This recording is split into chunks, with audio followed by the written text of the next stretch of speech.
Historique. La nomination de Ngozi Okonjo-Iweala à la tête de l'Organisation mondiale du commerce l'est à bien des égards. La Nigériane est entrée dans l'histoire à 66 ans en devenant la première femme et la première native du continent africain à accéder à la tête de l'OMC. Et au milieu des félicitations et articles qui lui sont consacrés sur la toile, un challenge a vu le jour sur les réseaux sociaux. Congratulations, Dr. Ngozi Okonjo-Iweala. Lancé sur Twitter, il consiste à reproduire le style vestimentaire si particulier de Ngozi Okonjo-Iweala. Les internautes sont invités à poster la photo de leur reproduction sous le hashtag #BeLikeNgozi Challenge, qui signifie littéralement Challenge soyez comme Ngozi. Le concept fait fureur et des milliers de personnes y participent. Les nombreux messages finissent même par attirer l'attention de la nouvelle directrice de l'OMC. Le 16 février, au lendemain de sa nomination, Ngozi Okonjo-Iweala publie un tweet dans lequel elle partage son émotion et remercie ses compatriotes pour leur soutien.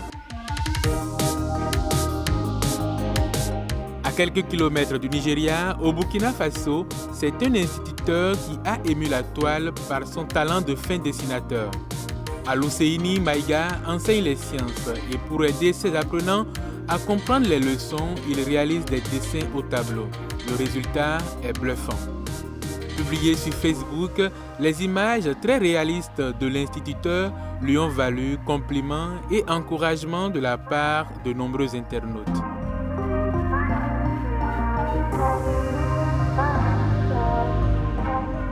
Loin du continent à présent, le ton est monté cette semaine entre Facebook et les autorités australiennes.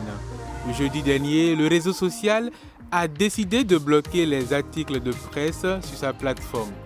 Une mesure de représailles face à un projet de loi australien visant à contraindre les plateformes de réseaux sociaux à rémunérer les médias. La décision a provoqué un tollé dans le pays. Médias, politiques et organisations non gouvernementales ont dénoncé le choix du géant des réseaux sociaux. Hors de l'Australie, l'orientation de Facebook est scrutée et suscite également des inquiétudes. Selon Thomas Fouret, spécialiste français des réseaux sociaux, face à la puissance des géants de la tech, si les démocraties ne sont pas vigilantes, elles seront tout simplement débordées.